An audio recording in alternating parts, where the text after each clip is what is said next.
Good morning. The scripture lesson is Ezekiel chapter 20, verses 5 through 13. That's Ezekiel 20, verses 5 through 13. The chapter's titled Rebellious Israel. Starting with verse 5.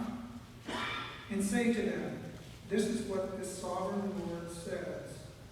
On the day I chose Israel, I swore with uplifted hand to the descendants of the house of Jacob and revealed myself to them in Egypt. With uplifted hand, I said to them, I am the Lord your God. On that day, I swore to them that I would bring them out of Egypt into a land I had searched out for them, a land flowing with milk and honey, the most beautiful of all lands. And I said to them, each of you get rid of the vile images you have set your eyes on, and do not defile yourselves with the idols of Egypt. I am the Lord your God. But they rebelled against me and would not listen to me. They did not get rid of the vile images they had set their eyes on, nor did they forsake the idols of Egypt. So I said, I would pour out my wrath on them and spend my anger against them in Egypt. But for the sake of my name, I did what would keep it from being profaned in the eyes of the nations they lived among, and in whose sight I have revealed myself to the Israelites by bringing them out of Egypt. Therefore I led them out of Egypt and brought them into the desert. I gave them my decrees and made known to them my laws, for the man who obeys them will live by them. Also I gave them my Sabbaths as a sign between us, so they would know that I, the Lord, made them holy. Yet the people of Israel rebelled against me in the desert. They did not follow my decrees, but rejected my laws, although the man who obeys them will live by them. And they utterly desecrated my Sabbaths. So I said I would pour out my wrath on them and destroy them in the desert. This is the word of God for the people of God. Thanks be to God. Thank you, Deacon, and thank you, Tom. Certainly the presence of the Lord is in this place, and thank you, Michael and Ray, and the worship team, choir. What is this day, the Sabbath day, that makes it so special that it gets its own commandment? You remember, honor the Sabbath is the fifth commandment. Right in the middle of the famous 10, before the fifth commandment, are those four that tell us how to relate to God, and then the four that come after are those that tell us how to relate to each other, and they're smack in the middle. Honor the Sabbath. Keep the Sabbath holy. I try to remember my memories of the Sabbath and what it meant to me as a child. And really, it comes with a cloud of confusion. I didn't know and couldn't figure out when I was young, and still to this day can't figure out if the Sabbath continues to be the seventh day, which is Saturday, which most of our Jewish brothers and sisters and many Seventh-day Adventists would argue, or is Sabbath the Sunday, the first day, also known as the Lord's Day, because that is the day that the Lord was raised from the dead and that we go to church. From what I remember from my parents and from my church, it seemed that Sabbath was on Sunday, because that's the day you did attend church. And it was supposed to be a day of rest, but if you went to church, especially some of you who grew up in the church, Sunday mornings and Sunday evenings, with youth choir, GAs, RAs, mission teams, and all the rest of Evangelism Explosion that happened on Sunday, that seems like a lot of work for a day of rest. My father always complained about the lack and the avoidance or the void of blue laws, which were those laws that prohibited businesses from working, from opening on Sundays. He always decried that, the downfall of our society was the getting rid of the blue laws. But every time we went to church, we stopped at 7-Eleven in order to pick up butter rolls for breakfast. So that meant somebody had to work. Now people do all kinds of things on Sundays. People go shopping. You have to go shopping for the week ahead. Some people have a tradition of going to the movies. And I think with all of that goes on our usual Sunday, maybe we need to offer a worship service on Saturday night for people who work on Sunday. But as I start to think of that, it just seems like too much work. So it's also very confusing. So I asked around in the church office to see what people said. Went across my office to the first person that I see when I come out of my office, Pat Smith, and she recalls spending time with her father on Sundays after going to church. And her father loved sports, and Pat Smith loved spending time with her dad, watching the sports and rooting for those football teams, I think the Dolphins, she mentioned. I had a good conversation with Betty Roddenberry, who volunteered the day I was asking this question. She remembers that her grandparents went to two different churches. She would walk with her grandfather to the Methodist church, sometimes in the snow, in order to ring the bell at 7 o'clock, in order to let people know that it was church time. Or she would go to the Church of Christ with her grandmother, where they had the creek in the back where everyone was baptized, and also would spend every Sunday in the church picnic where everyone brought their food together to have lunch together on the grounds. And this was in Tennessee. I spoke also to Millie. She, like me, is Italian. So she and I have very similar memories of gathering with our family around the dinner table, big Italian families, on Sunday afternoon. I wonder what your Sabbath memory is. One of the things I noticed about all of these stories is the central role of the grandfather or the father in these stories, because back in the day, when the father was the primary person working, those days were important because that was the day that dad had off. Now, most families have multiple jobs and they're everywhere. Our new oldest daughter, Zena, works on Sunday, so she can't be here with us. So if you go to Arby's after church in US 1, you see Zena, tell her hello for me. And nevertheless, though we work at all different times, the Sabbath is still a commandment. And we forget that. And sometimes we think that we forget the Sabbath and we blame it on our fast-paced society. But you have to remember that even in those ancient days, in that rural, sleepy past of Israel, they too forgot the Sabbath, to keep the Sabbath, and to keep the Sabbath holy. In fact, if you read through all of the prophets, those ministers and those preachers who preached to Israel when Israel was overrun by foreign nations such as the Assyrians and the Babylonians, and were taken into exile and found themselves under the oppression of foreign governments, the prophets were the ones who reminded the Israelites that they were in this plight because they failed to obey God's laws, they failed to live up to God's ordinances, and specifically, in many of the prophets, they go out of their way to say that they forgot to keep the Sabbath. It is that law that allowed them to set themselves apart in order to step away from their work in order to remember who God is, and to be set apart as holy people, as God is holy. And it wasn't just a matter of passing blue laws in order to reinstitute the Sabbath. It was much more complex than that. And you find that there's something deeper going on in this picture. Ezekiel 20 through 23 talk extensively about Israel's failure to obey the laws. But over and over again, Ezekiel goes out of his way to talk about the Sabbath, that they failed to keep the Sabbath. And in many ways, they have profaned or defiled the Sabbath. One of the interesting things you'll find about the prophets is that when Israel is in a tight spot, the prophets never lay blame on the foreign nations that control them. You'll notice in Ezekiel and Isaiah, they'll never say, oh, it's the Assyrians' fault, or it's the Babylonians' fault that we're in this mess. God's prophets always say that the Israelites are responsible for where they are. The prophets never let them play the victim card.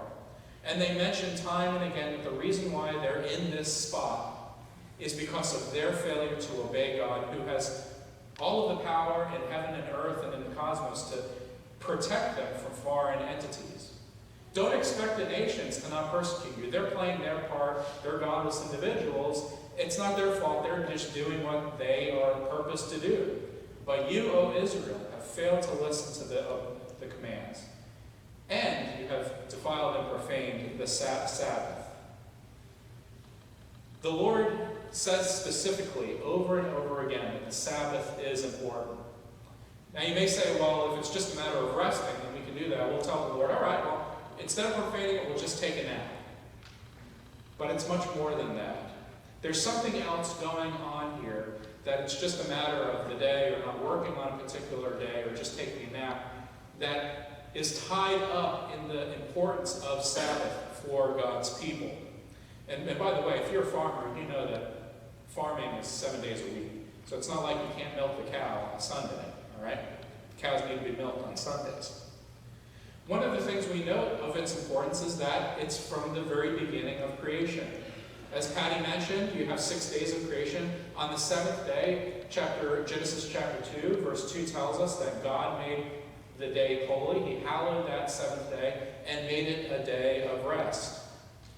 By the time we get to Leviticus 23, we find that the Sabbath is wrapped around these festival or feast days in Israel. It's a time where people got together to celebrate what the Lord had done and what the Lord is doing and what the Lord is going to do. And there's something about festivals and feasting and the people of God that remind them of the celebration of their liberation in God, of the good news of what God is doing. See, our faith is about celebration. It's not always about condemnation. It's about good news. And it's about stepping away and separating ourselves from society in order to remember God and to spend time with one another and with God. The root of the word Sabbath means to cease. And on those particular days, you were supposed to cease from work, but that applied to everything. It applied to your animals. It applied to the servants and the slaves who worked on that day. It applied to both employees and employers. And the reason why God hallowed the Sabbath so that everyone can rest is to remind everyone that as people made in God's image, children of God, we are all equal. And all equally able to get the access to the rest that we need. The time to care for ourselves and the time to spend with our families. Leviticus 25 goes on to say that there is a sabbatical year. This is every 7th year where the land was to remain fallow, an early crop rotation system, if you will, knowing that the soil needs to nourish itself. Many of you are farmers, know about crop rotation and the need to make sure that the nutrients remain in the soil. Leviticus set out laws to make sure every 7th year that even the land had its place of rest. Deuteronomy 15 goes on to say that the sabbatical year, every 7th year, there was also to be a remission of debts. So if you were indebted to someone, your debts were canceled. If you were an indentured servant because you couldn't pay your debts, so you went into servanthood in another family, you too were free in order to go back to your family and to live the way that God intended you to live. God intended that sabbatical 7th year to be a time of generosity to remind people of God's generosity. Open your hand to the poor, the Bible says, and to the needy neighbor in your land. Now there was also another layer of Sabbath in the land of Jubilee. 7 times 7 years is 49 years. In the 50th year, not only were you to remit the debts of your servants and those to whom you owed money, but you were also to allow the land to rest and to return the land to the original owner. That was the year of Jubilee. A time when if you gathered land because of an increasing influence or because of increasing wealth, you would have to return the land to the original owners because, again, God's purpose and God's intention was for each person to have their own land and to spend time with their family rather than growing in debt. So this is a lot more than just about rest. I know we're getting into the weeds here, all the fine details, but the point is that this is just not about taking a nap or watching football.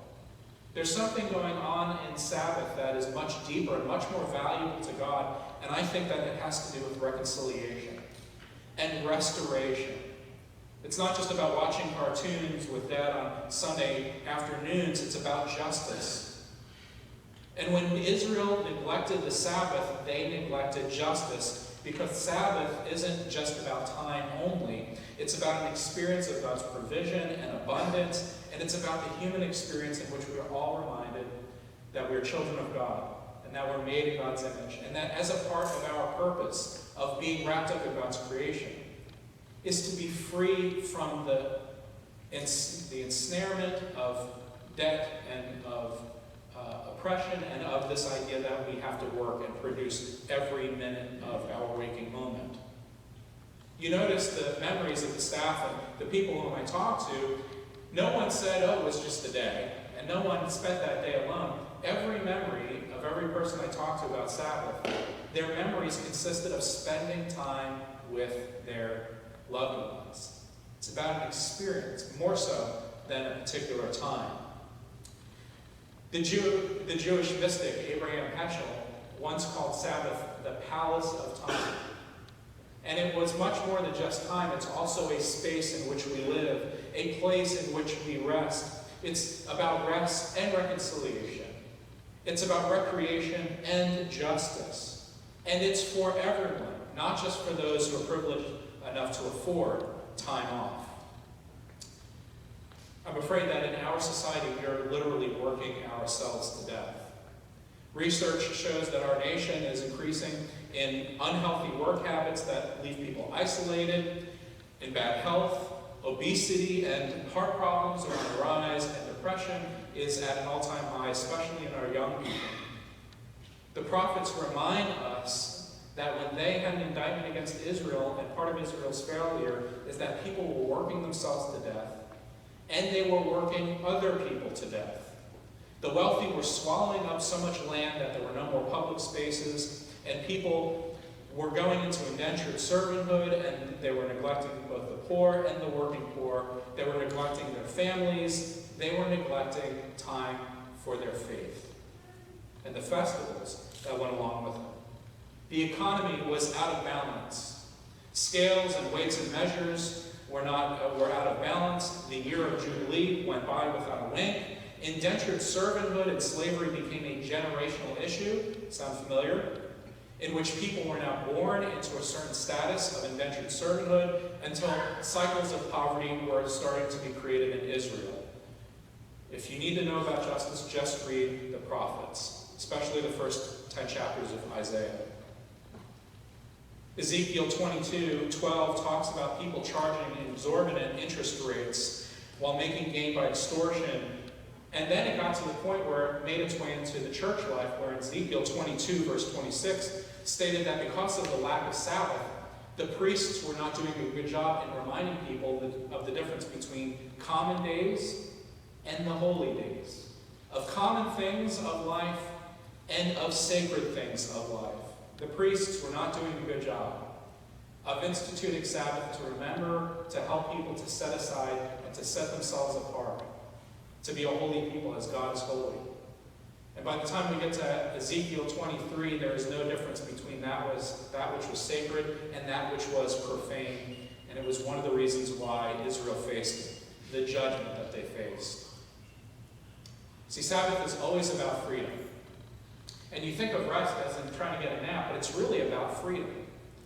You once were slaves in Egypt, but now you're free.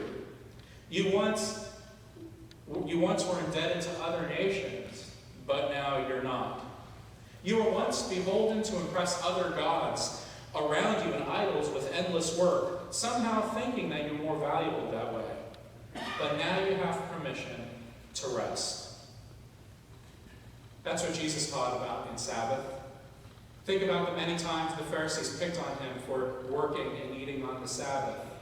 They were so tied up in the Sabbath that they forgot the meaning of Sabbath was restoration, reconciliation, was about liberty and freedom.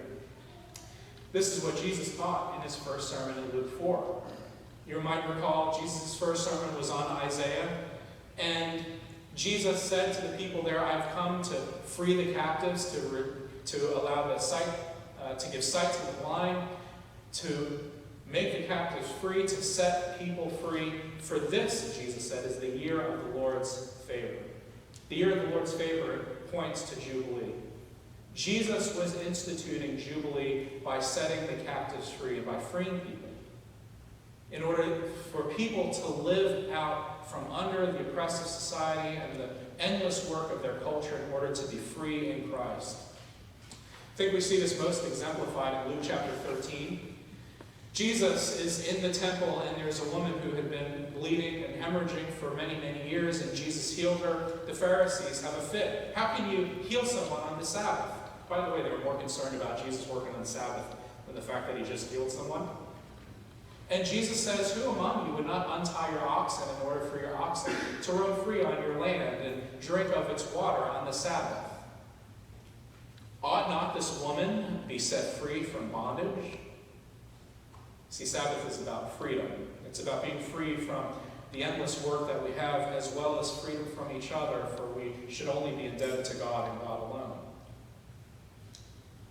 When you think of your Sabbath memories and the things you used to do, and you think about how to Sabbath today, it's still, I think, very confusing in some ways. And it's hard to observe the Sabbath, and we use that word differently, but I think it really comes down to these two things. It comes down to justice and to permission. It's about justice. It's about encouraging people, encouraging your family to take time to be together, to shut the screens off, to shut the TV off, to sit down, maybe have a meal, talk to one another. It's about having justice in order to encourage other people to care for themselves. And it's a justice issue because we need to make sure that we're encouraging people who work for us or work in our midst to take vacations, to pay salaries that will allow people to have time off, to encourage people to have trips and to get away, and to be mindful about how we need to let the people in our community take care of themselves. It's a justice issue because we need to remember how to help people break out of cycles of poverty by giving people the tools in order to not only work and to make a living, but to have the access and availability to public spaces in which they can find places of recreation and enjoy time where people don't have to work 2, 3, or 4 jobs to where they can't even raise their kids in a normal environment. But this is also about permission, and I think this is probably more fitting for many of you. The idea that you need to give yourself permission to Sabbath, which doesn't mean you have to carve out a whole day. I know that's hard to do. But you need to give yourself permission to stop and take care of yourself, to spend time with God, to shut off the television, to turn the phone off, and simply do nothing with God. To simply sit and be still. I know that there are many people in our community who are looking forward to retirement. They have maybe 2 or 3 months or maybe 2 or 3 years until they retire, and they're exhausted. Give yourself permission to rest. Don't wait for retirement to rest. Some of you are caregivers providing care 24 hours a day to a loved one. Take time to take care of yourself. It will be impossible for you to take care of someone else if you're not caring for yourself. Even if you have somebody come over to spend time with your care receiver for an hour so that you can go and take a walk and listen to the birds. In a recent article in the Christian Century, a Lutheran professor by the name of Dana Trent talked about how the first time she really experienced Sabbath was when she had to spend time with her mother in hospice.